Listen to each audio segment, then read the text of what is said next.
சத்தியத்தை நீங்க தெளிவா அறியணுன்றதுக்காகத்தான் அடிப்படையான விஷயங்களை புரியும்படிக்கு எடுத்து காண்பிக்கிறேன். இதுல தெளிவு உண்டானாலே போதும், நம்ம எல்லாருமே விடுதலை ஆயிடும், தோற்கவே மாட்டோம். இன்னைக்கு நாம் பார்க்க இருக்கிறது, போராட்டம் இல்லாமல் மாற்றம் வராது. அதிகம் போராடினவன் தான் அதிகம் மாறி இருக்கிறான். நம்மளோட வாழ்க்கையில தேவன் போராட்டத்தை அனுமதிக்கிறதே நம்ம மாறுவதற்காகத்தான். சத்தியத்தை கவனிச்சு பார்த்தா அது முழுக்க எளிதான இலவசமான கிருபையாகத்தான் தெரியுது. ஆனா அது யாருடைய வாழ்க்கையிலையும் நிறைவேறவே மாட்டேங்குது. போராடுகிற ஒருத்தன் தான் அதை பற்றி கொண்டு இருக்கிறதுனால அவனுக்குள்ள அந்த சத்தியம் நிறைவேறுது. சரி, நம்ம முதலாவது சத்தியத்தின் பகுதியை பார்ப்போம், இரண்டாவது போராட்டத்தை பத்தி பார்ப்போம்.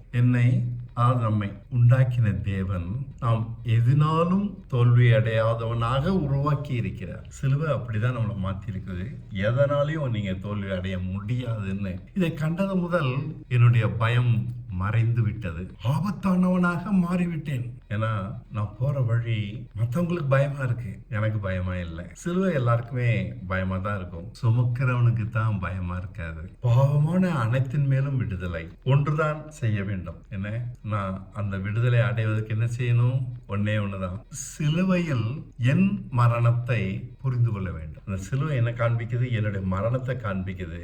அதை நான் புரிஞ்சுக்கிடணும். புரிஞ்சுக்கிட்டாலே விசுவாசம் வந்துடும், வேற ஒண்ணுமே இல்லை. இவ்வளவுதான். சிலுவையில் என் மரணத்தை புரிந்து கொள்ள வேண்டும். இச்சிக்கும் குணம் இதனால் அழிந்தது. மரணம் நான் மறிச்சிட்டேன்னா இச்சிக்கும் குணம் அழிந்து போச்சு. பாவ சரீரம் ஒழிந்தது. அவரளவு பரிசுத்தமும் கீழ்ப்பிடிதலும் நல் மனசாட்சியும் உயிர்த்தெழுந்த எனக்கு உண்டாயிற்று. இப்ப சிலுவை மரணம் என்ன காண்பிக்க? நான் உயிர்த்தெழுந்தவனா காண்பிக்கிறது. குட்டி இயேசு. நான் யாரு? குட்டி இயேசு. பாவத்தினால் மரணத்தின் தாக்கம், இருளின் அதிகாரம் அனைத்தையும் ஜெயிக்க உருவாக்கப்பட்டவன் நான். இருளின் அதிகாரம் பாவத்தை மாத்திரம் இல்ல, இருளின் அதிகாரம். நமக்கு அதிகமா தெரியுது என்னது? நோய் தாங்க. இயேசு கிறிஸ்து நம் நோய்களை சுமந்தாருன்றதுனால எனக்கு எந்த நோயும் வர முடியாது, வரக்கூடாது, வராது. நோயை நான் ஏன் அதிகமா பேசுறேன்னா, அதுதான் விசுவாசத்தை கத்து கொடுக்கிற ஒரு கருவி. நான் மறிச்சிட்டேன்னு வாயால சொல்றோம், நான் அனுபவத்துல அது கொண்டு வர்றதுக்கு கஷ்டமா இருக்கு. நோய்களை சுமந்துட்டான்னு சொல்றோம், ஆனா அனுபவமாக்குறது கஷ்டமா இருக்கு. விசுவாசம் தூரமா இருக்கு. நம்ம நெருக்கப்படும் போது வலிகள் தான் நம்மளுக்கு பெருசா தெரியாத ஒழிய, அவர் சுமந்தது நம்மளுக்கு பலகீனமா தெரியுது. நோயை சுமந்துட்டா நான் அதை இறுகி பிடிக்கும் போது இதை நான் பார்க்கறது இல்ல, வலிகளை அதை காணாம போயிடுது. இதான் இருளின் அதிகாரம். வெளிச்சம் வந்தா இது இருள் தானாவே போயிடுங்க. நான் ஜெயிக்க உருவாக்கப்பட்டவன். பாவத்தை ஜெயிக்க, இருளின் அதிகாரம் அனைத்தையும் ஜெயிக்க, எல்லாத்தையும் ஜெயிக்கலாம். கடனை ஜெயிக்கலாம், பண கஷ்டத்தை ஜெயிக்கலாம், குடும்ப பிரச்சனை ஜெயிக்கலாம், கீழ்ப்படியாத பிள்ளையை ஜெயிக்கலாம். எனக்கு வசனங்கள் அப்படியே பழிச்சு பழிச்சு பழிச்சு, எப்படி நோய் சோமாச்சுன்னு சொன்ன உடனேயே நோய் அழிஞ்சு போதோ அதே மாதிரி எல்லா குறைகளும் அழிந்து போகுது. கிறிஸ்துவின் பூரணம் நம்மளுக்குள்ள உண்டாயிருக்குன்னு விசுவாசிக்கப்போ அது உண்டாயிடுது. அதான் வசனத்தினுடைய தன்மை. நம்ம விசுவாசிக்காத வரைக்கும் அது தூரம், விசுவாசிச்ச உடனே அது நமக்குள்ள மாறி இருக்கும். நான் யாரு? குட்டி இயேசு. அதனால்தான் நான் இதெல்லாம் அதிகமா பேசிட்டு இருக்கேன். நாம் பிரச்சனைகளை பத்தி பேசுறது இல்லை, நாம மாற வேண்டியதை பத்தி பேசுறோம். தேவனுக்கு முன்னாடி நம்ம மாறிட்டாலே போதும், தானாவே நம்முடைய பிரச்சனைகளும் கவலைகளும் ஒழிஞ்சு போயிடும். அவர் அளவு நாம அவருக்கு முன்னாடி நின்னாலே போதும், அவர் நம்மளை பாதுகாத்துக் கொள்வார், தேவையானதை தருவார், நம்ம சுமந்து செல்வார். இது இப்படி நாம நிக்கிறதுக்காக உருவாக்கப்பட்டவன், அனைத்தையும் ஜெயிக்கிறதுக்காக உருவாக்கப்பட்டவன். நான் தோற்றால் அவருக்கு இழக்கு, அவர் திறமைக்கு சான்று என் பரிசுத்த வாழ்க்கை. இயேசுவின் மேல் விசுவாசம் வைப்பதால் தேவனுடைய அபூர்வமான நீதியின் குணம் நமக்கு உண்டாகி இருக்கிறது. இதனால் நம்மை தன் கண்களுக்கு முன் பழுதற்றவர்களாக பார்க்கிறார் அவர். அப்படியா? நம்மளால நம்ப முடியல, அவர் அப்படிதான் பார்க்கிறார். என குட்டி இயேசு. இதன் காரணமாக நாம் சமாதானத்தை பெற்றிருக்கிறோம். தேவனோட சமாதானம். சமாதானம் என்ன? அவர் என்னை பார்த்து எந்த வகையிலும் குற்றம் சொல்ல மாட்டார். அவர் என்னை பார்த்து சந்தோஷப்படுவார், மன நிறைவா இருக்கிறாரு. கர்த்தராகிய இயேசு நமக்காக பலியானதால் எவ்வளவு பெரிய பலனா நம் விசுவாசம், உயிர்த்தெழுந்த ஜீவனுக்குள் கொண்டு செல்கிறது என்றால் உடைக்க முடியாத நிரந்தர உறவை தேவனோடு ஏற்படுத்தி தருகிறது. அவர் அன்பினால் தான் இது சாத்தியமாயிற்று. தேவனின் பாவியை நீதிமானாக்கும் குணம், அவர்கிட்ட ஒரு குணம் இருக்கு. பைபிள்லயே இந்த ஒரு வார்த்தை ஒரு இடத்துல தான் சொல்லப்பட்டிருக்கு. பாவியை நீதிமானாக்கும் தேவன், பாவியை நம்மை நீதிமானாக்குகிற தேவன். அந்த வேலைக்கு தான் நம்ம ஆயத்தப்படுத்துறோம். உயிர்த்தெழுந்த ஜீவியமாக நமக்குள் வெளிப்படுகிறது. நம்ம முன்னாடி வாழ்ந்த ஜீவியம் வேற, இப்போது உயிர்த்தெழுந்த மனுஷர்கள் நாம். அதான் சிலுவை மரணத்தை புரிஞ்சுக்கிட்டோம். அவன் வேற ஆளு, பழைய ஆள் இல்லை. நம்ம பழைய ஆளாவே நினைச்சிட்டு இருக்கோம். இல்ல, அவரு பழைய ஆளை பார்க்கல. நம்மள சமாதானம் உள்ளவங்களா மாத்துறாரு. அவரை மாதிரி பழுதற்றவங்களா பார்க்கிறாரு. இயேசு கிறிஸ்துவ மாதிரி குட்டி இயேசுவாக பார்க்கிறாரு. ஞானம், நீதி, பரிசுத்தம், மீட்பு அத்தனை நிறைஞ்சவங்களா பார்க்கிறாரு. இது பாவியாகிய நமக்கு பரிசு. கிருபை கிருபைன்னு பேசுறோமே, அதுக்கு என்ன அர்த்தம்? இதுதான், இந்த பரிசு தான் தேவன் நமக்கு கொடுத்திருக்கிறது. இந்த பரிசு என்ன செய்யுது? நம்மள பாவியாகிய நம்மை நீதிமானாக மாற்றுது. இதனால் தேவ சாயலாக மாறிவிட்டோம் என்பது நம் நம்பிக்கை. தேவனின் குணங்கள் நமக்குள் அனுபவத்தில் உண்டாகி இருப்பதை பார்க்கிறோம். அன்பா இருக்கிறோம், தாழ்மையா இருக்கோம், பொறுமையா இருக்கிறோம், சகிச்சிட்டு இருக்கோம், தேவனை நம்புறோம், விசுவாசிக்கிறோம். எல்லாமே பாவியாக இருந்த நம்மை மாற்றி விடுகிறது என்று கண்டு அதை கொண்டாடுகிறோம். நம்மளை மாத்திக்கிட்டே இருக்கிறாரு. நம்ம குணம் மாறுது. விளங்கி கொள்ள முடியாத மாற்றம் இது. சிந்தையே மாறியது, கண்கள் சுத்தமானது. இவ்வாறாக நமக்குண்டாகும் நம்பிக்கையும் தைரியமும் மறைந்து போகும் காணல் நீர் அல்ல. நம்ம நம்புறதெல்லாம் அப்படியே போலி கிடையாது. நாம் பல விதங்களில் சோதிக்கப்படுகிறோமே, அப்போது வருத்தப்படுவதற்கு பதில் தைரியம் உண்டாகுது. எவ்வளவு தூரம் நெருக்கப்பட்டாலும் கடவுள் பார்த்து பாரு ஒரு தைரியம் வருது. அதான் நம்ம மாறி இருக்கோன்றதுக்கு அடையாளம். அதிக நெருக்கங்கள் நமக்கு பொறுமையை உண்டாக்குகின்றன. அவைகளை சகிப்பதால் உயிர்த்தெழுந்த குணங்கள் நம் அனுபவமாக மாறிவிடுகின்றன. இல்ல, நான் இப்போ வேற ஒரு ஆளா நினைச்சுக்க வேண்டாம், இப்ப மாறிட்டேன். நான் புதிய மனுஷர்களாக உபத்திரவங்களிலிருந்து வெளிப்படுகிறோம். அதிகம் நெருக்கப்பட்டு அந்தரங்க மாற்றம் அடைந்தவனே பிரகாசிக்கிறான். நான் பிரகாசிக்கிறேன்னா எனக்குள்ள அந்தரங்கமான ஒரு மாற்றம் உண்டாயிருக்கு. எங்க? அந்தரங்கத்துல. வயல் வச்சுட்டு 1000 பேசுற கதை இல்லை இது. தேவன் பார்க்கிற இடம் நம்முடைய அந்தரங்கம். அதுலதான் நம்முடைய விசுவாசம், அதுலதான் பொறுமை, அதுலதான் உண்மை, அதுலதான் தாழ்மை, அதுலதான் இரக்கம், பணிவு, சுத்த இருதயம், எல்லாமே அங்கதான் இருக்கு. இதுதான் முக்கியம். அந்தரங்கத்துல மாற்றம் தான் முக்கியம். அதை தான் எல்லாருமே மிஸ் பண்றாங்க. கடவுளை என் பிரச்சனையை பாருங்கன்னு கூப்பிடுறோமே, அந்தரங்க மாற்றத்தை மிஸ் பண்ணிட்டோம்னா தேவன் திரும்பி பார்க்கறது இல்லை. அதான் முக்கியம். அந்த முக்கியமானதுக்கு தான் நான் உங்களை சுட்டி காட்டுறேன். நான் மாறி இருக்கேன், ஆனா ஆண்டவர் மற்றதெல்லாம் என் வாழ்க்கையை அவர் பார்த்துக்கிறாரு. நான் மாறாட்டினா அவரு திரும்பி கூட பார்க்க மாட்டார். அதாவது அவர் மாத்தி இருக்கிறாரு, அதை நம்ம அனுபவிக்கமாக மாத்தி கொள்ளல, ஏற்றுக்கொள்ளல, அடையல. இயேசு பாவிகளுக்காக மரித்ததினால் தன்னை காப்பாற்றிக் கொள்ள முடியாத, எவ்வித உதவியும் அற்ற பலவீனமான நம்மேல் வைத்திருக்க அன்பு விளங்குகிறது. எவ்வித திராணியம் மற்றவர்களாக இருக்கிறோமே. நல்லவனுக்காக மரிக்க ஒருவன் சம்மதிக்கலாம், பாவிகளுக்காக மரிக்கிறார் என்றால் காரணம் புரியவில்லை. உயிருள்ளவர் மரிக்க, செத்தவன் உயிர் பெறுகிறான். இதுதாங்க வினோதம். அவர் செத்ததுனால நான் உயிர் பெறுகிறோம். கிறிஸ்தவங்களை பார்த்தா எல்லாமே வினோதமா இருக்கு. ஒருத்தர் செத்து போயிட்டான்னு சொல்லி சிலுவையில தொங்க வச்சுட்டு அவரை போய் சர்ச்சில் போய் கும்பிட்டுட்டு வராங்க. ஒருத்தர் மரிக்கிறதுனால நாம உயிர் பெறுகிறோம். உயிர் பெறுகிறோம்னா பரிசுத்தமாகிறோம், ஞானம் அடைகிறோம், நீதி அடைகிறோம். நம்மிடம் இச்சிக்கும் குணம்தான் சாகிறது. தீய குணம் அனைத்தும் சாகின்றன. தேவ சாயல் உருப்பெறுகிறது. இயேசுவின் தியாகத்தினால் நாம் தேவனுடைய கோபாக்கனையை அடையாமல் தப்பிக்க போகிறோம். இதாங்க கடைசி நாள் நடக்குது. இது கடைசி நாளுக்கு நம்மளை ஆயத்தப்படுத்துது. இயேசுவின் தியாகம், கோபாக்கனையை நாம் அடையாமல் தப்பிக்க போகிறோம். நம்ம இதை சுதந்திரிச்சுக்கிறதுனால இந்த மாற்றம் தான் முக்கியம். மாற்றம் இருக்கும் போது கோபாக்கனை கிடைக்காது, அது ஒழிஞ்சு போயிடும். நாம தேவசாயலா இருக்கிறோம். தேவனுக்கு பகைஞர்களாக இருக்கும் போதே நம்மை தன்னுடன் மனதார ஒப்புரவாக்கியதால் சிநேகிதன் என்பதை காட்டிலும் மேலான உறவை நமக்கு தந்திருக்கிறார். அவருடைய உயிர்த்தெழுந்த ஜீவனில் பங்கடைந்து விட்டோம். பாத்தீங்களா? இயேசு கிறிஸ்து ஜீவனில் சொத்துல பங்கடைறது வேற, ஒருத்தர் குடும்பத்துல பங்கடைறது வேற, பிசினஸ்ல பங்கடைறது வேற. தேவனுடைய ஜீவனில் பங்கடைகிறோம். நமக்குள்ள இருந்த ஜீவன் செத்து போய் கிறிஸ்துவனுடைய ஜீவன் வந்திருக்கு. அவருடைய குணம், அவருடைய பரிசுத்தம், அவரை மாதிரி நல்மனசாட்சி, இப்படி சொல்றேனே, அவரை மாதிரி சுத்த இருதயம், அவரை மாதிரி சிந்தை, அவரை மாதிரி நோக்கம், அவரை மாதிரி பார்வை அத்தனையும் உண்டாயிருக்கு. இதனால் பாவத்தின் ஆளுமையிலிருந்து மட்டுமல்ல, இருளான அனைத்திலிருந்தும் விடுதலை கிடைத்திருக்கிறது. இயேசுவின் மரணத்தால் நீங்கள் என் பார்வையில் நீதிமான்கள் என்று தேவனே அறிவிக்கிறார். ஆம், வல்லமையாக உலகம் முழுசும் தெரியுற மாதிரி அறிவிக்கிறார். யாருக்கு அறிவிச்சாரு? ஆபிரகாமுக்கு அறிவிச்சாரு. இப்ப எனக்கு அறிவிக்கிறாரு, பவுலுக்கு அறிவிச்சிருக்காரு, யோவானுக்கு அறிவிச்சிருக்காரு, நமக்கும் அறிவிக்கிறார். நாம சொந்தமாக இதை கொண்டாடும் போது நம்மை விட்டு கொடுக்காத அவர் அன்பு இதன் மூலம் விளங்குகிறது. சிலுவையை புரிந்து கொள்ள பாவம் மன்னிப்போடு நின்று விடக்கூடாது. சிலுவைன்றது புரிந்து கொள்ள முடியாத ஒரு விஷயமாக இன்னை வரைக்கும் இருக்கு. ஏன் சிலுவை அது போய் கும்பிடுறாங்க? புரிஞ்சுக்கவே முடியல.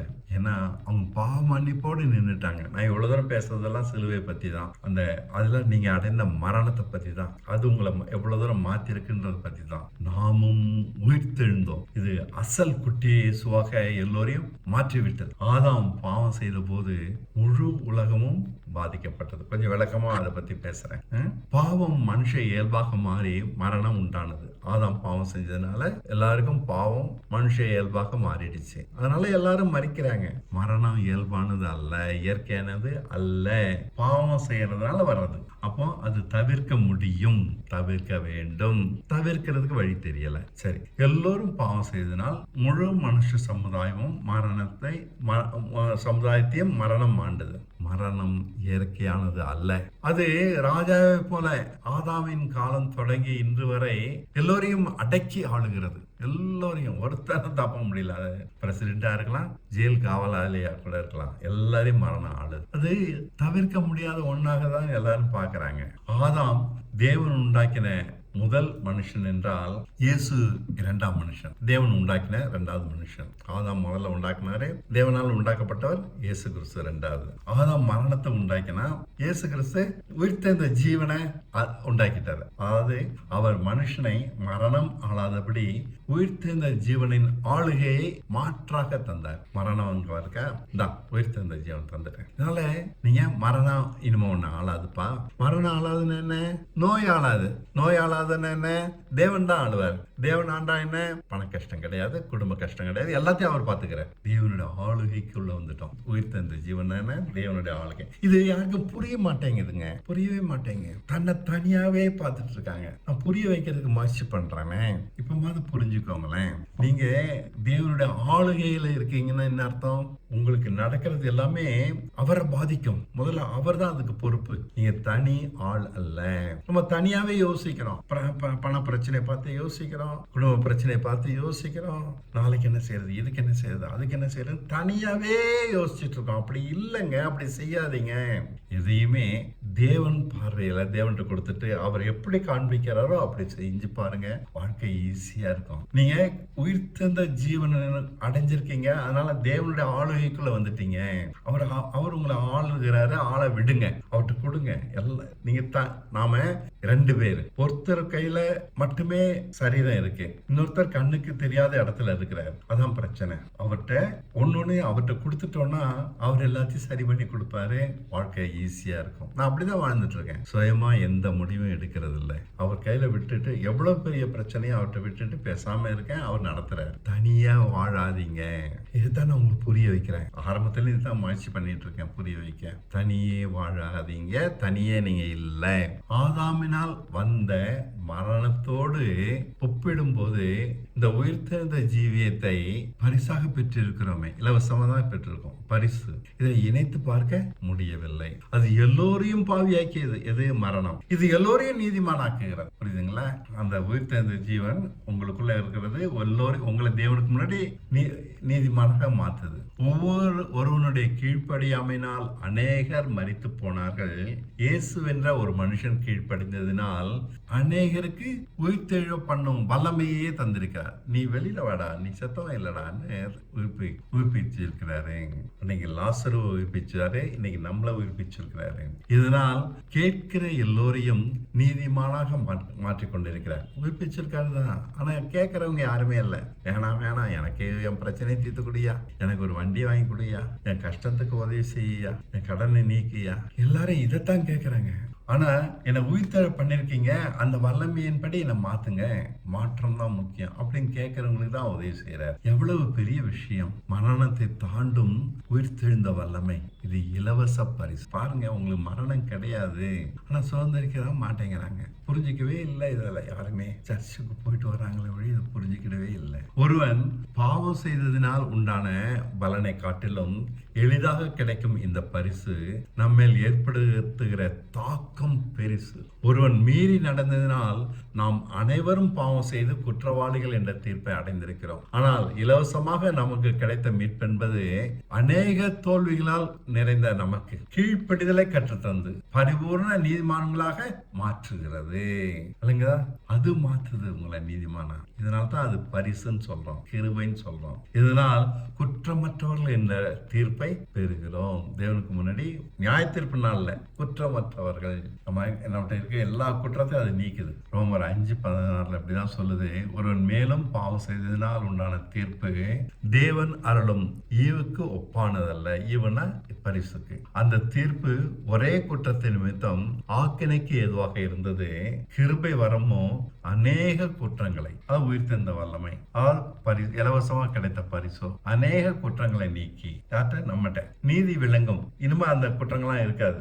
அதுக்கு பதிலாக நீதி தான் இருக்கும். அன்பு இல்லாம இருந்தா அன்பா மாறி இருக்கும், இரக்கம் இல்லாம இருந்தா இப்ப இரக்கமா மாறி இருக்கும், உண்மை இல்லாம இருந்தா உண்மையா இருக்க மாதிரி இருக்கும், நாவடக்கம் இல்லாம இருந்தா நாவடக்கம் வந்திருக்கு. இதை மாற்றம் நீதி விளங்கும் தீர்ப்புக்கு தீர்ப்பு உண்டாயிருக்கு. சரி, இன்னொரு விதத்தில் சொல்றேனே, மரணத்தின் பிடி நம்மேல் அன்று இருந்தது. ராஜாவாக மரணம் முழு மனுஷ சமுதாயத்தையும் கட்டுப்படுத்தி குற்ற செயல்களை உண்டாக்கியது. நம்மகிட்ட அதுதான் உண்டாக்குது, நாம உண்டாக்கல, நாம ஒரு பொம்மை தான். இப்போது பரிசாக கிடைத்த கிருபையின் பிடி நம்ம வந்து விட்டது நம்மேல். இப்போது ராஜாவாக நம்மை உயிர்த்தெழுந்த ஜீவன் ஆளுவதால் மரணம் அழிந்து தேவனால் வரும் நீதியை உடையவர்களாக மாறுகிறோம். இயேசுவினால் மட்டுமே உண்டான விடுதலை இது, நம் முயற்சினால அல்ல. எல்லாமே தன்னுடைய முயற்சினால தான் மாத்திக்க முயற்சிக்கிறாங்க, அது முட்டாள்தனம். இன்னும் சற்று விளக்கமாக சொல்கிறேனே, ஒருவனுடைய கீழ்ப்படியாமையால் எல்லோருக்கும் குற்றப்படுத்தி மரணத்தை உண்டாக்கும் தீர்ப்பு உண்டானது போல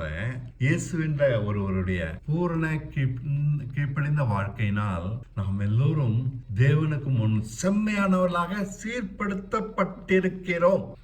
செம்மையா ஆண்டவர் என்ன செஞ்சிட்டாரு, துணியை துவைச்சு வெண்மையாக்கி வெளுத்து விட்டாரு. நம்முடைய வாழ்க்கை சீர்படுத்தப்பட்ட வாழ்க்கை. நாட்கள் இனிமே தாறுமாறுகள் இருக்காது, சிந்தனையில் இனிமே தாறுமாறுகள் இருக்காது. வெற்றியுள்ள வாழ்க்கை ஒன்றை நம் அனைவருக்கும் சாத்தியமாக்கியுள்ளது. 5:19 சொல்றேன், அன்றியும் ஒரே மனுஷனுடைய கீழ்ப்படியாமையினாலே அநேகர் பாவிகளாக ஆக்கப்பட்டது போல. கவனிச்சு பாருங்க, ஆக்கப்பட்டது போல. நம்ம எல்லாமே குற்ற மனசாட்சியோட இருக்கோம். இல்ல, உங்களை யாரோ பாவியா ஆக்கியிருக்காங்க, குற்றம் நம்ம மேல இல்ல. ஒருவருடைய கீழ்ப்படிதனால அநேகர் நீதிமான்களாக ஆக்கப்படுவார்கள்.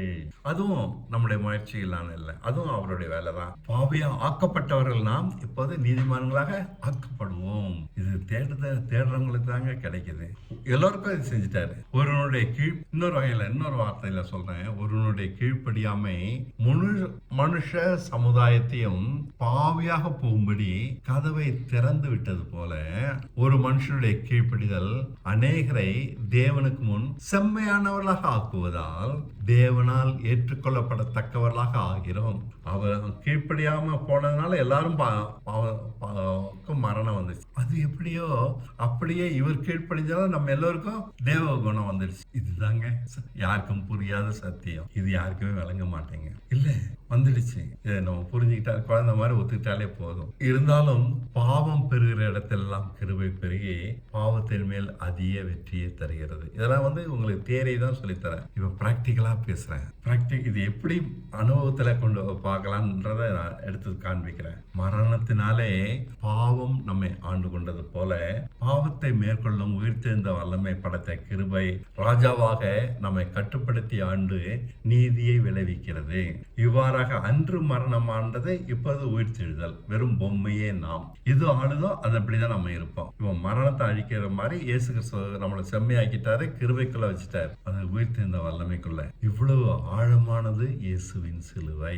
ஆகையால் நான் கட்டுப்பாடுகளை நம்புவதில்லை. இவ பிராக்டிக்கலா பேசுறேன். ஏனெனில் கிருபையினை அடக்கி ஆள வேண்டும். விட்டுட்டேன். நான் அதை பார்க்க கூடாது, இது செய்ய மாட்டேன், இங்க பேக மாட்டேன், இங்க செய்ய. அப்ப எந்த வித கட்டுப்பாடும் எனக்கு கிடையாது. அது நீதியை விளைவிக்கும். அதுதானே நீதி விளைவிக்க. நான் வெறும் பொம்மை தானே. அன்னைக்கு மரணம் ஆளும்போது பாவம் தானா வந்தது போல இப்போ என்கிட்ட தானா நீதி வரணும் இல்லையா? கட்டுப்பாடு இல்லாமல் நடப்பதால் நான் ஆபத்தானவன். புரியுதுங்களா? கட்டுப்பாடு, நான் தப்பு செய்யறது கூட வாய்ப்பு இருக்கு. மற்றவர்களை போல கிடையாது. ஏன்னா நீ கிருபைக்குள்ள இருந்தா தப்பு செய்ய முடியாது தானே. அந்த தைரியம் தான். மற்றவர்களை போல நான் கட்டுப்படுத்தி நடப்பது கிடையாது. மனம் அலைகிறது, சிந்தனை தாறுமாறாக ஓடுகிறது, இச்சை வருது, பயம் வருது, கவலை வருது. எனக்கும் எல்லாம் உண்டு. சருகலான பாதை, என் கால்கள் சறுக்குகிறது. பிராக்டிக்கலா பேசுறேன். எனக்கு தெரியவில்லை, சருகுகிறது. மனம் ஓடிக்கொண்டே இருக்கிறது. கொஞ்ச நேரம் கழித்து ஆபத்தை உணர்கிறேன். மகிமை என்றால் உணர்வடைவது, வலியை ஏற்பது. கிருபைக்கு கீழ்பட்டிருக்கப்படியால் அது என்னை சும்மா விடுவதில்லை. அப்படியே நான் போயிட மாட்டேன். அந்த கிருபை என்ன செய்யுது?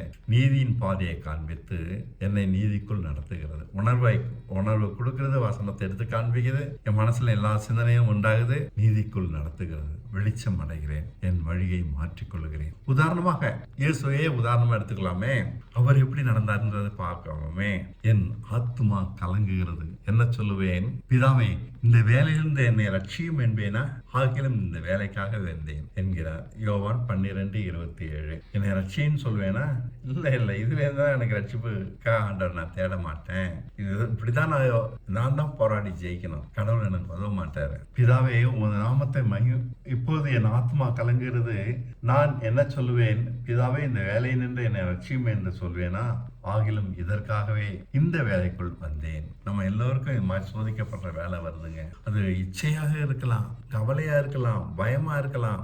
ஏதோ ஒண்ணு. 3 தாங்க நம்மளை சுத்தில நடந்துகிட்டே இருக்கு. இச்சை, கவலை, பயம். அவருக்கும் பயம் இருக்கு, அவருக்கும் கவலை இருக்கு. ஒரு சூழ்நிலையில சிலுவைக்கு போகும்போது இதன் மத்தியில் தேவ சித்தத்தை ஏற்றுக்கொண்ட பின் வெளிச்சம். இதுதான் தேவ சித்தம்பா, போய் தான் ஆகணும்னு முடிஞ்சவன வெளிச்சம் வந்தது. மனம் தள்ளாடுவதில்லை, தெளிவான தீர்மானம் எடுக்கிறார். ஒருவன் எனக்கு ஊழியம் செய்தால் அவன் என்னை பின்பற்ற கடவன். இப்படிதான் அந்தரங்கத்தில். இதான் நான் அந்தரங்கன்னு பேசுறேன். நான் இயேசுவை இங்கேதான் பின்பற்ற வேண்டும். போராட்டம் மனசுல இருக்கு இல்லையா? இச்சை இருக்கு இல்லையா? பயம் இருக்கு இல்லையா? அங்கதான் தேவ சித்தத்தை கண்டுபிடி, அங்கதான் மன்னிக்கிறோம். அந்தரங்கத்தில் போராட்டத்தை பின்பற்றுவது, இதுதாங்க ஊழியம். இங்கதாங்க ஊழியமே நடக்குது. மேடையில ஏறி கலா கா பூ கா பூ கத்துறதும் முட்டவர்த்தணும். இதுதாங்க ஊழியம். அனுபவத்தை பேசுறோம், ஜெயித்துட்டு பேசுறோம். அதனால்தான் நான் ஜெயிக்க பிறந்தவன் நான் உங்களுக்கு சொல்றேன். அந்தரங்கத்துல போராட்டத்தை போராடிட்டே இருங்க, ஜெயிச்சுக்கிட்டே இருக்கலாம். தேவன் நம்ம கூட இருந்து ஜெயத்தை மட்டும்தான் தருவாரு. ஒரு சமயத்தும் தோல்வி தந்தது இல்லை. நான் அசுரன்ஸை நான் தரேன். எந்த கவலை மேலையும் எந்த பயத்தின் மேலையும். நீதியின் வழியை காண்பிக்கிறது. தள்ளாடும் கால்கள், தாறுமாறாக ஓடும் மனம், இருளான சிந்தையை விலக்கிவிட்டு இச்சையை உதறி தள்ளிவிட்டு கவலை பயங்களை புறக்கணித்து ஒரு நிச்சயத்தோட எழுந்திருக்கிறோம். மகிமை என்பது தியாகம். இப்படிலாம் செய்யறதுனால மகிமை நம்மளுக்கு கிடைக்குது. தியாகம், நஷ்டங்களை ஏற்றுக்கொள்வது. இப்போது மனம் பதறுவதில்லை. உற்சாகமாக உம் சித்தம் ஆகட்டும் பிதாவே, உம் நாமத்தை மகிமைப்படுத்தும் என்கிறோம். யோவான் 12:28 சொல்றாரு, பிதாவே உம் நாமத்தை மகிமைப்படுத்தும். அடுத்த வார்த்தை இயேசு கிறிஸ்து. அப்போது மகிமைப்படுத்துறேன், இன்னமும் மகிமைப்படுத்துவேன் என்கிற சத்தம் வானத்திலிருந்து உண்டாயிற்று. மேற்கொண்டு படிச்சு பாருங்க. இந்த சத்தம் எனக்காக உண்டாதப்பா, உங்களுக்காக தான் உண்டாச்சு அப்படின்னு சொல்லுவாரு. அந்தரங்க போராட்டமே மறுரூபப்படுத்தும். தட்டி எழுப்புறங்க உங்களை எல்லாம். நீங்க மறுரூபம் ஆகாம இருக்கிறீங்களே ஐயா அந்தரங்கத்துல போராடாம இருக்கிறீங்க? கவலையோட படுத்துங்கிறீங்க, பயத்தோட படுத்துங்கிறீங்க, இச்சையோட அது பல கோணத்துல பிடிச்சு இழுக்குது, ஓடிட்டு இருக்கீங்க. நீங்க ஜெயிக்கணும். உயிர்த்த இந்த ஜீவனை அடைஞ்சிருக்கீங்க. முன்னாடி சொன்னேன்ல, அத்தனையும் தியரி, இப்ப பேசுறது அத்தனையும் பிராக்டிஸ். எப்படி எல்லாம் தள்ளாடுறோன்றது சொல்றேனே. நாம் தள்ளாடும் போது வசனம் தாங்குகிறது, வார்த்தை தரும் வெளிச்சம் கிடைக்கிறது, நிலை தடுமாறாதபடி காக்கப்படுகிறேன். வசனம் நம்மளுக்குள்ள காண்ட கொடுத்து கொடுத்து தைரியப்படுத்திட்டே காக்கிறாரு. இதனால் கிருபை என்னை ஆண்டு நீதியில் நடத்துகிறது என்று காண்கிறேன். பாவம் பெருகின இடத்தில் இப்போது கிருபை, மரணம் ஆண்ட இடத்தில் தேவன் செயல்படுகிறார். உயிர்த்தெழுந்த வல்லமை வெளிப்படுகிறது. நிற்கிறேன், மரணத்தை தாண்டி விட்டேன். இதுதான் கிருபையின் ஆளுகை. புரியுதுங்களா? கிருபைன்றாங்களே, அதுக்கு அர்த்தம் என்ன? இதுதான். அது எனக்கு வெளிச்சம் கொடுக்கும், தடுமாறுகிற எனக்கு தாங்கி பிடிக்கும். நான் ஒன்றும் செய்யவில்லை, ஏதேனும் செய்வதால் ஐயோ ஆண்டவரே ஜெபம் பண்ணாதான், அப்படிலாம் கிடையாது. என்னுடைய நிலைமை ஆண்டவருக்கு தெரியும். எந்த சூழ்நிலையும் என்னுடைய அந்தரங்கத்தை அவர் பார்க்கிறார். அந்தரங்கத்தில் வாசம் பண்ணும் பிதா அந்தரங்கத்தை தான் பார்த்துட்டு இருக்காரு. என்னோட அந்தரங்க போராட்டத்தை பார்க்கிறாரு. அதுக்கு தகுந்த வசனத்தை அவராகவே தராரு. வெளிச்சம் கிடைக்குது, நான் வெளியில வந்துடுறேன். வெளிச்சம் கிடைச்சாலும் தூக்கி போட்டுரும் போனேன்னா நாசமாயிடுவேன். அப்புறம் வெளிச்சம் தரமாட்டார். அப்படிதான் நம்ம வாழ்க்கை வீணா போயிருக்குங்க. கொடுக்குற வெளிச்சத்தை அசட்டை பண்றதுனால. வெளிச்சத்தை பெற்றுக்கிட்டே இருக்க உங்க வெளிச்சம் பெருகிட்டே போகும், பிரகாசம் அதிகமாயிட்டே இருக்கும். பிரகாசிக்கிறேன்னா நான் அதிகமா வெளிச்சம் பெற்றிருக்கேன், அதிகமா வெளிச்சம் பெற்றதுனால அதிகமா வெளிச்சம் கொடுக்குறேன். நான் அதிகமா போராடி இருக்கேன், அதிகமா ஜெயிச்சிருக்கேன். அதனால தான் தைரியமா சொல்லலாம், என்னை எதுவுமே தோற்கடிக்க முடியாதுன்னு. இருளின் அதிகாரம் எதுவுமே தோற்கடிக்க முடியாது. கிருபை என்னை ஆளுகுது. நாம் வெளிச்சம் அடைவதும் பாவங்களோடு போராடுவதும் வசனத்தினால்தான். நான் மரித்தவன். நானா போய் பாவத்தோட எதிர்த்து நின்று போராட முடியாது, கவலையை எதிர்த்து நின்று போராட முடியாது. மரித்தவன். எவ்வளவு கவலை வந்தாலும் ஆண்டவரே நான் செத்து போயிட்டேன், இது எனக்கு ஒண்ணுமே செய்யாது. இந்த கவலை உம்முடையது, அவ்வளவுதான். அவர் பார்த்துக்கிறார். இயேசு தனியாக போய் 3 முறை ஜெபித்தார். சிலுவைக்கு போறதுக்கு முன்னாடி அவருக்கும் இதே நிலைமை தான். தள்ளாடும் மனதை தெளிவுபடுத்த மாற்றம் இவரிடம் முதலில் வர வேண்டும். அவர்கிட்ட முதல்ல மாற்றம் வரணும். மாற்றம் தேவனால் வராது. புரியுதுங்களா? அது எங்கேருந்தோ அப்படியே பொசுக்குன்னு பரலோகத்திலேருந்து வானத்து வழியா இறங்கிய மண்டைக்குள்ள பூந்து அப்படிலாம் மாறாது. வழி எதுவென்று தெரிகிறது, அவரால் ஏற்க முடியவில்லை, சிலுவை வேண்டாம், இந்த பாத்திரம் விலகட்டும். இது முதல் நிலை. இயேசு கிறிஸ்துவோட போராட்டத்துல 3 ஸ்டேஜ்ல பார்க்கலாம். இந்த பாத்திரம் விலகட்டும். ஏற்காத வரை போராட்டமே. ஜெபித்தாலும் தேவன் சும்மா இருக்கிறார், உதவி செய்ய மாட்டேங்கிறார். விலகட்டுன்னு கேட்டா விலைக்க விட போறாரு, முடியாது, சும்மா இருக்கிறார். அது வந்துடுச்சு. ஆக பிரச்சனையை ஜெபிக்காதனால அல்ல, நம்மள தான் பிரச்சனை, நம்மகிட்ட தான் இருக்கு. கவலை பயம் வரும்போதெல்லாம் பிரச்சனை என்ன செய்யுது? நம்மகிட்ட தான் இருக்கு, தேவனிடம் இல்லை. வழியை நமக்கு சாதகமாக மாற்றி தருவாரோ? ஜெபித்து பார்ப்போமே. நப்பா செய்தான். தேவன் தன் சித்தத்தை மாற்றிக்கொள்ளட்டுமே, அவருக்கு ஆலோசனை சொல்லுமே. போக வேண்டிய வழியை மாற்ற முடியாது, சொல்லக்கூடாது. ஐயோ நிம்மதி இல்லை. போராட்டம் போராட்டம் போராட்டம். ஜெபம் தேவனை மாற்றுமா? மாற்றாது.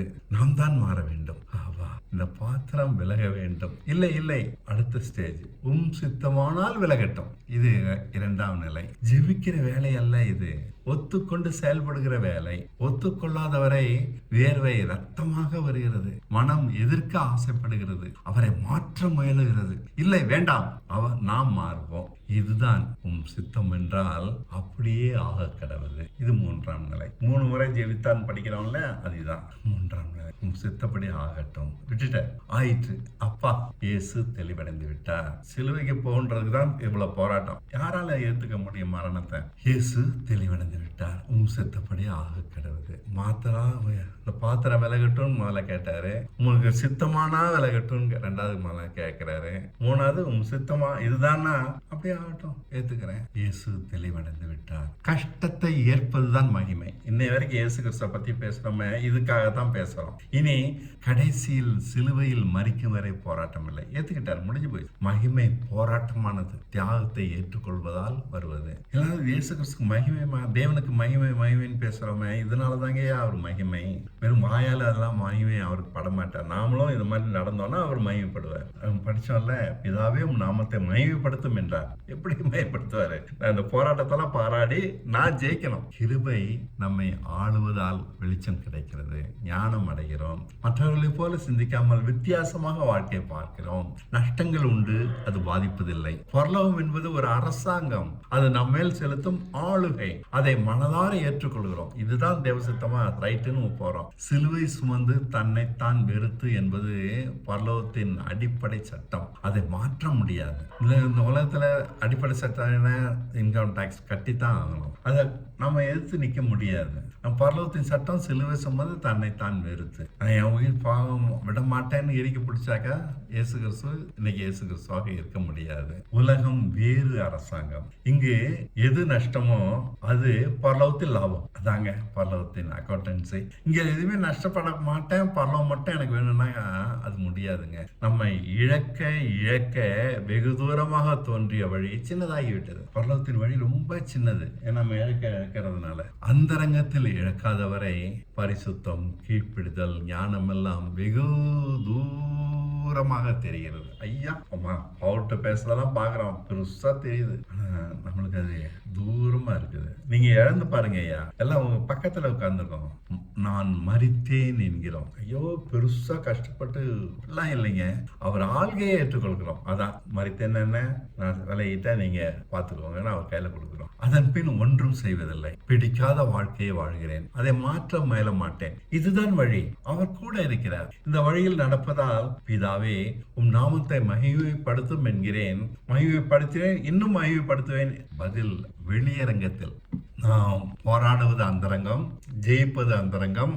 ஜெபத்துக்கு பதில் வெளியரங்கம். பவுல்கிட்ட பார்க்கிறோம், வெளியரங்கம் இன்னைக்கு இருக்கிறாரு. மகிமைப்படுத்துவேன், இன்னும் மகிமைப்படுத்துவேன். வேறு எனக்கு எதுவும் வேண்டாம். இந்த உலகத்துல அவரை மகிமைப்படுத்தணும், அவ்வளவுதான். இது போதும். நாம மாறாதவரை ஜெபித்து வேர்வையை ரத்தமாக சிந்தினாலும் ஒரு மண்ணாங்கட்டியும் நடக்காது. பழைய குருடி கதவை தடைதான். இப்படிதான் வாழ்ந்துட்டு இருக்கோங்க. ஜெபிச்சுட்டே இருக்கோம். ஐயோ ஐயோ ஆண்டவரே ஆண்டவரே இதை நோக்கி பாரோம். ஐயோ ஐயோ முட்டி முட்டி 40 நாள் உபவாசம் வந்து ஜபிக்கிறோம். ஸ்பெஷல் ப்ரேயருக்கு போறோம். ஒன்னும் ஒரு மண்ணாங்கட்டி நடக்கல. பழைய வாழ்க்கை தான் வாழ்ந்துட்டு இருக்கோம். மாற மறுப்பதால் மாறாமல் இருக்கிறோம். இதை தாங்க நான் உங்களுக்கு சொல்லித்தர விரும்புறேன். ஆண்டவர் உங்களை எப்படிலாம் மாத்திருக்காரு நான் முதல்ல காமிச்சிட்டேன். அதெல்லாம் தியரி. அது ப்ராக்டிக்கலா செய்யறது இயேசு கிறிஸ்து எப்படி செஞ்சாருன்னு காமிச்சிட்டேன்.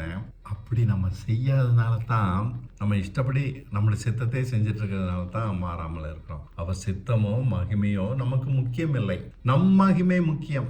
என் பேங்க் பேலன்ஸ் முக்கியம். பாதுகாப்பாக இருக்கோம். போராட்டமே இருக்கக்கூடாது, வழிகளே இருக்கக்கூடாது. வெளிச்சம் கிடைக்காது, வெளிச்சமும் இல்லை. பிடித்த வாழ்க்கையை வாழ்கிறோம். இருள், ஞானம் ஏதும் இல்லை. இப்படிதாங்க இருக்கோம். பரலோகத்தின் ஆளுகையை ஏற்க மறுப்பதால் நம்பிக்கையின்றி கிடக்கிறோம், தைரியமின்றி தடுமாறுகிறோம். பாதுகாப்பான நம் வழிகள் காணல் நீர் தான். காணல் நீர்னா தெரியுமா? தூரத்துல தெரியும். அது கிட்ட கிட்ட போக போக ஒண்ணுமே இருக்காது. வெறும் காற்று அலைகள் தான் இருக்கும். மணல் மேடா தான் இருக்கும். வழியே தண்ணியே இருக்காது. குடிக்கிறது தண்ணி தேடி போயிட்டே இருப்போம், கிடைக்காது. இப்படிதாங்க நம்முடைய நம்பிக்கையெல்லாம் இருக்கு. அது நடந்தா பேங்க் பேலன்ஸ், இது நடந்தா வீட்டை வாங்கிடலாம், இது நடந்தா ஸ்கூல்ல சேர்த்தலாம். நினைத்தபடி வாழ்ந்தாலும் ஏதோ மிஸ்ஸிங் இல்லைங்களா? நினைச்சபடி தான் வாழ்ந்துட்டு இருக்கோம். வீட்டை கட்டிட்டோம், கல்யாணம் பண்ணிட்டோம், என்னென்னமோ பண்ணிட்டோம். ஆனால் ஏதோ மிஸ்ஸிங். தன்னைத்தான் வெறுத்து சிலுவை எடுத்து என்பது காணாமல் போனது. நாம விரும்பி ஏற்காதவரை சிலுவை வழி நமக்கு புரியாது. இது முட்டாள்தனமா மத்தவனுக்கு படுதுங்க. பரலோகத்தின் ஆளுகை தான் புதிய ஏற்பாடு. புதிய ஏற்பாடுன்னு வச்சிருக்கீங்களா? அது பரலோகத்தின் ஆளுகை. அது அந்த ஆளுகைக்குள்ள நீங்க வரணும். இல்லைன்னா பழைய ஏற்பாட்டு வாழ்க்கை தான் வாழ்ந்துட்டு இருக்கோம். நாம் செய்வதற்கு இங்கு ஒன்றுமில்லை. எல்லாம் அவர் பார்த்துக்கொள்ள இடம் கொடுத்து விலகிக் கொள்கிறோம். அவ்வளவுதாங்க. ஏதோ பெருசா ஒண்ணு செய்யணும் சொல்ல, எல்லா பிரச்சனையும் அவர்கிட்ட கொடுத்துட்டு விலகிக்கோங்க. அதான் கஷ்டமா இருக்கு. சித்தப்படி ஆகா கடவுது என்பதே பரலோகத்தின் மாறாத சட்டம். இயேசுக்கு சொல்லி தந்தார்ல, அதான். அது ஒரு நாள் வாழ்க்கையில அது நடந்தது. நம்ம அணுதுனா வாழ்க்கையில நடக்க வேண்டியது. எல்லா சமயத்திலும் சித்தப்படி ஆகக்கூடாது. சித்தப்படி பிடிக்காதத அவர் சித்தமானா சரி அப்படியே ஆகட்டும், விட்டு கொடுக்கறதுதான். இதை மீறி நடப்பவர்கள் வாழ முடியாது. கோச்சிக்காதீங்க, இந்த வார்த்தையை நம்ம உபயோகிச்சுதான் ஆகணும். கவலை தரும் பயமும் மனதை மயக்கும் இச்சையோ அவர் சித்தத்துக்கு கீழ்ப்படுத்த விடுகிறோம். கீழ்ப்படுத்தாதவரை அவை பேயாட்டம் ஆடுகிறது. எவ்வளவுதான் அது போட்டு குலுக்கி எடுத்துடுது. உண்டா இல்லையா? அவர் சித்தத்துக்கு கீழ்ப்பிடிச்சிருங்க, உங்களுடைய சித்தப்படி ஆகட்டும்னு சொல்லி. பரலோக வழியை பற்றி தெளிவான அறிவில்லாமல், சிலுவை புரியாமல் குழப்பம் நிலவுகிறது எல்லாத்தையும். சிலுவை பத்தி பேசினாலும் யாருக்கும் புரிய மாட்டேங்குது. இதெல்லாம் நம்பும்படியா இருக்குது அப்படின்னு பலர் சொல்றாங்க. சிலுவை சுமந்து தியாக வாழ்க்கை வாழ்ந்து பலமாக உலகிற்கு நிரூபிக்காத வரை பரலோக ராஜ்யம் அறியப்படாத ஒன்றாகவே இருக்கும். அன்பினாலான சுயநலமற்ற வாழ்க்கை, பிதாவின் சித்தப்படி வாழ்வது ஏற்றுக்கொள்ள முடியாத ஒன்றுதான். இந்த கோணத்தில் பரலோக ராஜ்யம் சமீபமாக இருக்கிறதே என்று இயேசு சொன்ன வார்த்தையை பாருங்கள். தன் வாழ்வை முன்மாதிரியாக காண்பித்து பரலோக ராஜ்யம் சமீபமாக இருக்கிறது என்கிறார். அவர் வாழ்க்கையில பரலோக ராஜ்யம் வந்துருச்சு, நம்ம வாழ்க்கையில அரைக்குறையா நிக்குது. ஆண்டவர் கதவை தட்டிக்கிட்டு இருக்காரு, நம்ம கதை சாத்தி வச்சு நம்முடைய சித்தம் செய்யற வரைக்கும் கதவை சாத்தி வச்சிருக்கோம். நம்ம இஷ்டப்படி வாழ்ந்துட்டு இருக்க வரைக்கும் கதை சாத்தி வச்சிருக்கோம். மரணத்தை ஜெயித்து அவர் பரலோகம் போயிட்டார். நான் மரணத்தை ஜெயிக்கலான்னு சொன்னேன்ல, ஆனா ஜெயிக்காம உட்கார்ந்துட்டு இருக்கோம். அவரை போல நமக்கும் ஜெயிக்க வாய்ப்பு திறந்திருக்கிறது. நம்பாதவர்களை பற்றி கவலை இல்லை, அவங்க எப்படி வேணா போயிட்டு போறாங்க. நாம் நம்பினால் இந்த கிருபையில் பிரவேசிக்கலாம். கிருபையில் அப்ப இதுவரைக்கும் பிரவேசிக்கல. அது தருகிற பரிசுத்த ஜீவியத்தை அனுபவித்து தேவனால் ஏற்றுக்கொள்ளப்படலாமே. உண்மை என்ன தெரியுமா? மரணம் என்பது நம் முடிவு அல்ல. மரணம் என்பது நம் முடிவு அல்ல, கிடையவே கிடையாது. நமக்கு மரணம் நியமிக்கப்படவில்லை. சிலுவையை ஏற்றுக்கொள்ளாதவர்களின் முடிவே மரணம். மரணம் மாற்ற முடியாத முடிவல்ல. இன்று அதன் ஆளுகை அவசியமற்றது. கிருபையின் ஆளுகை வந்த பின் மரணம் தூரமாக துடைத்து எரியப்பட வேண்டிய ஒன்று. தெளிவா சொல்லிட்டேன். ஒன்று மட்டும் தெளிவாக புரிகிறது, மரணத்துக்கு மாற்றாகத்தான் கிருபை வெளிப்படுத்தப்பட்டிருக்கிறது.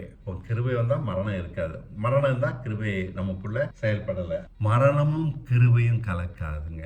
மரணத்துக்குரியலாக வாழ்ந்து கொண்டு கிருபை பெற்று விட்டதாக எண்ணிக்கொள்வது அபத்தமே. கிறிஸ்தவங்க எல்லாம் அப்படிதான் இருக்கிறாங்க. மரணத்தின்படியே வாழ்ந்துட்டு இருக்காங்க, ஆனா கிருபைன்னு பேசிட்டு இருக்காங்க. இது முடியாது. கிருபை பெற்றவன் மரணமே உன் கூர் எங்கே என்று கேட்பான்.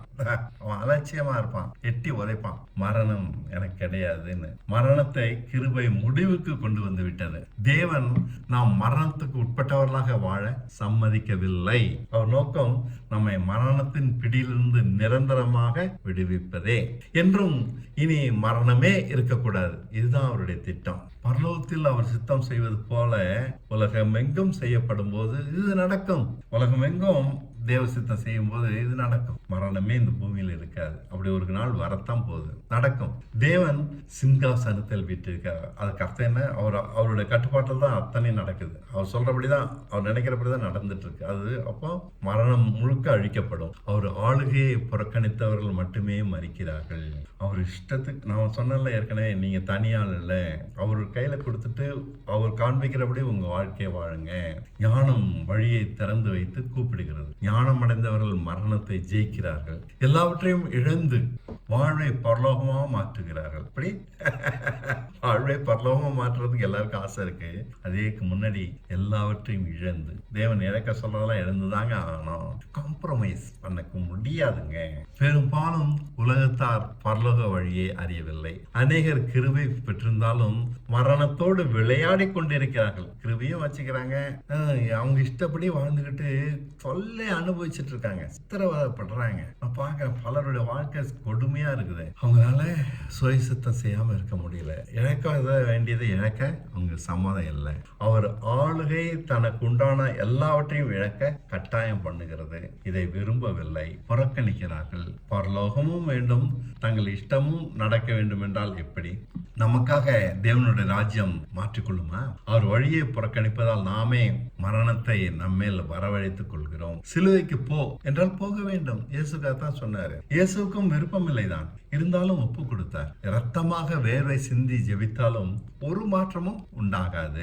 இவர்தான் விட்டு கொடுக்க வேண்டும். அன்று விட்டு கொடுத்தார். விட்டதை பன்மடங்காக இன்று பிடித்து கொண்டார். மரித்தார், ஆயினும் என்று பிழைத்திருக்கிறார். அவர் தாங்க நமக்கு ஒரு உதாரணம். அவர் இழந்ததெல்லாம் திரும்ப பெற்றுக்கிட்டாரு. தேவனுடைய சிங்காசனத்தில் அவரோடு அவரோடு சரிசமமாக இன்று வீற்றிருக்கிறார். சாதாரண ஆள் தாங்க, ஒரு தச்சன். அவருக்கு எந்த ஸ்பெஷல் குவாலிட்டியும் கிடையாதுங்க. தேவனாக இருந்து மனுஷனா வந்ததுனால எந்த ஸ்பெஷல் குவாலிட்டியும் கிடையாது. அவருக்கு சரிசமமாக இன்று வீற்றிருக்கிறார் என்றென்றுக்கும். இதுதாங்க சிலுவை. சிலுவை யாரும் புரிஞ்சுக்கிடலன்னு சொல்றேன்னா இதாங்க.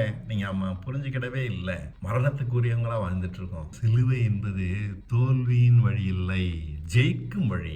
இழக்கிறதுனால நம்ம தோக்கல, ஜெயிக்க பிறந்தவர் நாம். அவருக்காக இழப்பதால் எல்லாவற்றையும் திரும்ப பெற்றுக் கொள்கிறோம். அவரும் மகிமைப்படுகிறார். எதையும் தனக்காக இறுக பற்றி கொண்டவன் அசிங்கமாக தனக்காக வாழ்ந்து தோற்று விடுகிறார். எதையும் அனுபவித்தது இல்லை. உண்மையா இல்லையா? சிருஷ்டிப்பின் அமைப்பே அப்படி. அவருக்கு சமர்ப்பிக்காத எதுவுமே நாற்றம் எடுத்து வீண் போகும். இது என் பிள்ளை, என் பணம், என் குடும்பம், என்னுடைய வருமானம், என்னுடைய படிப்பு, என்னுடைய அறிவு, எல்லாத்தையும் உங்க கையில கொடுத்துட்டேன். உங்களுடைய இஷ்டப்படி ஆகட்டும், அவர் கையில கொடுத்துட்டாலே போதும். அவர் தூக்கி போட்டாலும் சரி. உடன்படிக்கை பெட்டிக்குள் வைக்கப்பட்ட மன்னா காலத்துக்கும் கெட்டு போகவில்லை. அது உங்களுக்கு தெரியுமா? உடன்படிக்கை பெட்டிக்குள்ள 3 இருக்கும். அதுல ஒண்ணு மன்னா. என்னைக்கோ இஸ்ரேல் ஜனங்க வனாந்தரத்தில் நடக்கும்போது அனுதினம் இந்த மன்னாவை ஒரு சட்டியில் எடுத்து அது உடன்படிக்கை பெட்டியில் வச்சிருந்தாங்க. அது மறுநாளே புழுத்து போயிடும். ஆனால் பெட்டிக்குள்ள வச்ச மன்னா காலத்துக்கும் கெட்டு போகவில்லை. அவர் கொடுத்த மன்னா அவருக்கே அர்ப்பணம் ஆனதால் கெடவில்லை. இதாங்க வாழ்க்கையினுடைய தத்துவமே. கடவுள் நம்மளுக்கு கொடுக்குறாரு, அதை கடவுள்கிட்டே கொடுத்துட்டோம்னா அதனால அது கெட்டு போகாது. அவ்வளவுதான். பணமா இருக்கட்டும், பிள்ளையா இருக்கட்டும், வண்டியா இருக்கட்டும், வீடா இருக்கட்டும், எதுவா இருக்கட்டும், அவர் இஷ்டப்படி விட்டுடுங்க. ஆனால் அவரை இஷ்டப்படி விட்டு கொடுத்து இழந்து விடுங்கள். நித்திய மகிழ்ச்சியாக அவை மாறி இருக்கும். இப்படிதாங்க என் பிள்ளைங்க எல்லாம் மாறி இருக்காங்க. சாதாரண மனவுக்கு விளங்காத ஞானம் இது. மனம் திரும்புங்கள் என்றார் இயேசு. பாவத்தை விட்டு மனம் திரும்பினோம். ஆனால் பரலோகராஜ்யம் கிடைக்கவில்லையே. இன்னும் கவலை, இன்னும் பிரச்சனை, இன்னும் தடுமாற்றம், இன்னும் சந்தோஷம் இல்லை, இன்னும் நிம்மதி இல்லை. மனம் திரும்புங்கள், பரலோகராஜ்யம் சமயமா இருக்கு அப்படின்னாரு.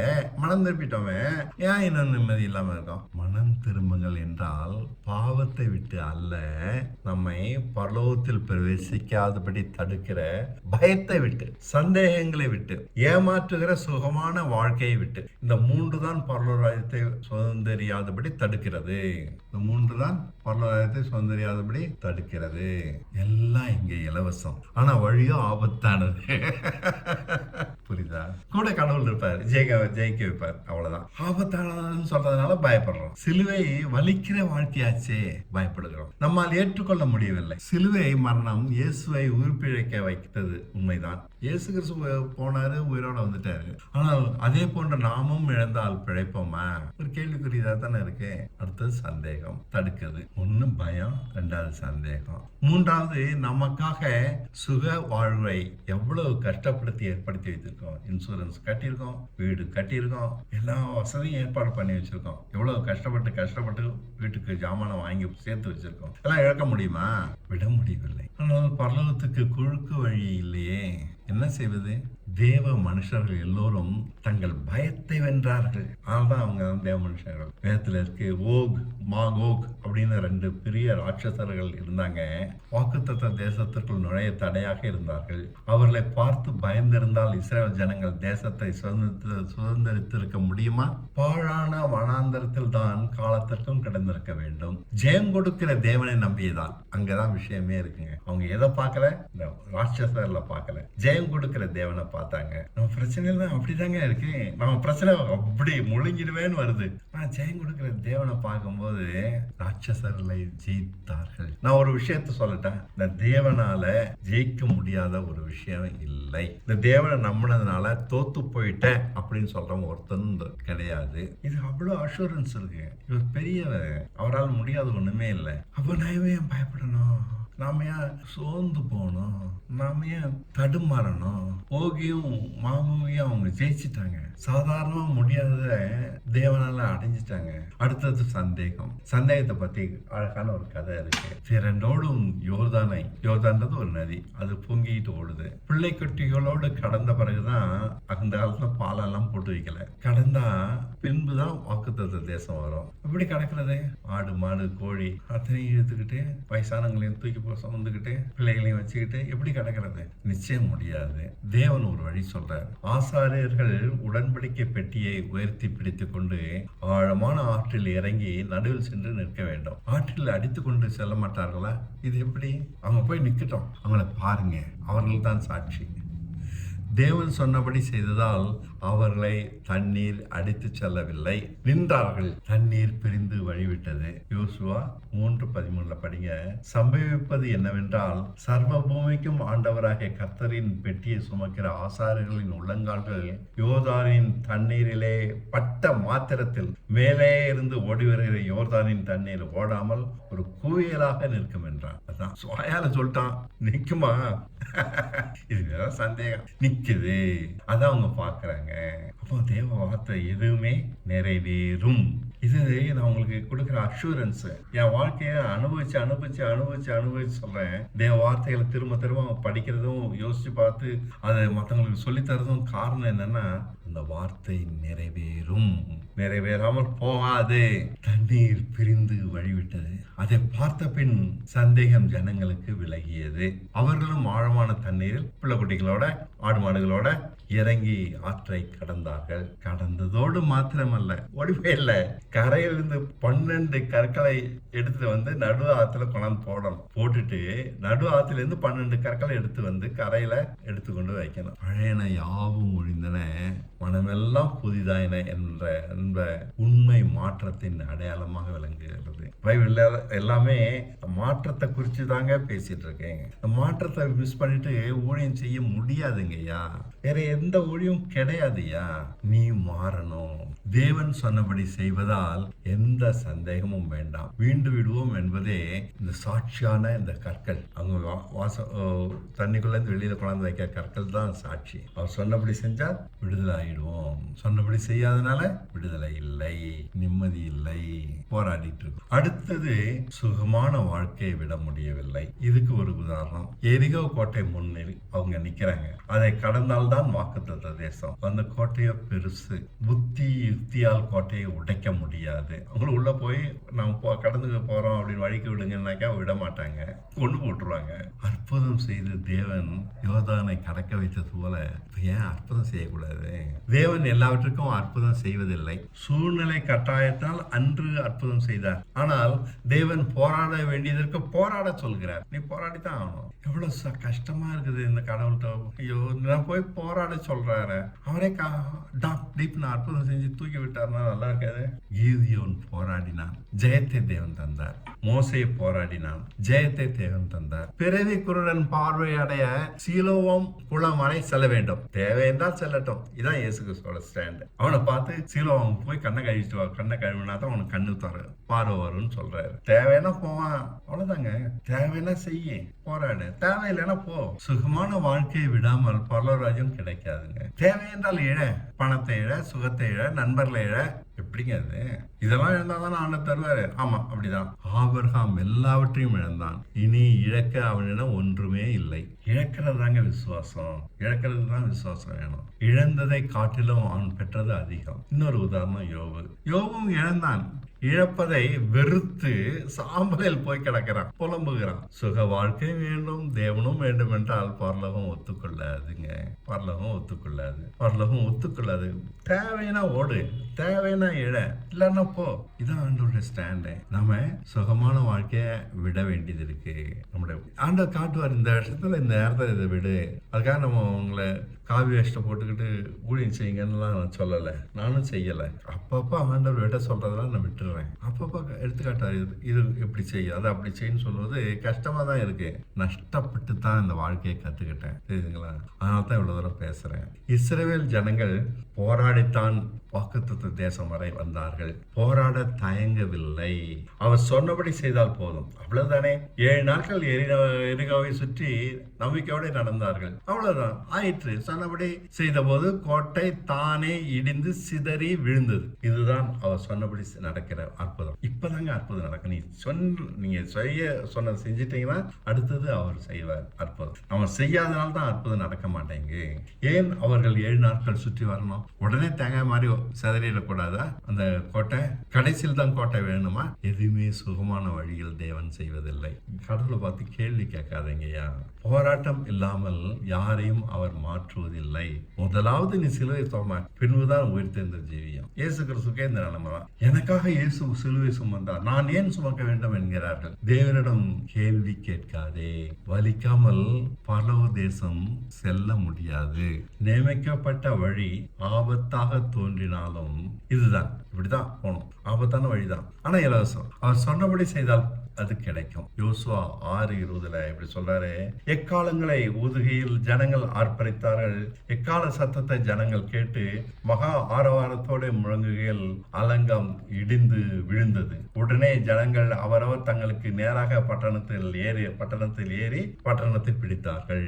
அந்த எரிகோவை பயம் சந்தேகம் மட்டுமல்லங்க, சுகமான வாழ்வையும் நிர்மூலமாக வேண்டும். இயேசு மனம் திரும்புங்கள் என்று சொன்னது பயம் சந்தேகம் சுக வாழ்வில் இருந்துதான். அதிகம் போராடினவன் அதிகம் பெற்றான்.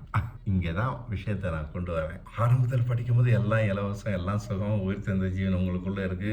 நீங்க தான் இயேசு கிறிஸ்து மாதிரி குட்டி இயேசுவே மாறிட்டீங்க. அதெல்லாம் உண்மைதான். ஆனா குட்டி இயேசுனா அதிகமா போராடினா தான் குட்டி இயேசுவா மாற முடியும். கொடுத்துட்டாரு இலவசமா, அதை போராடி தான் பெறணும்.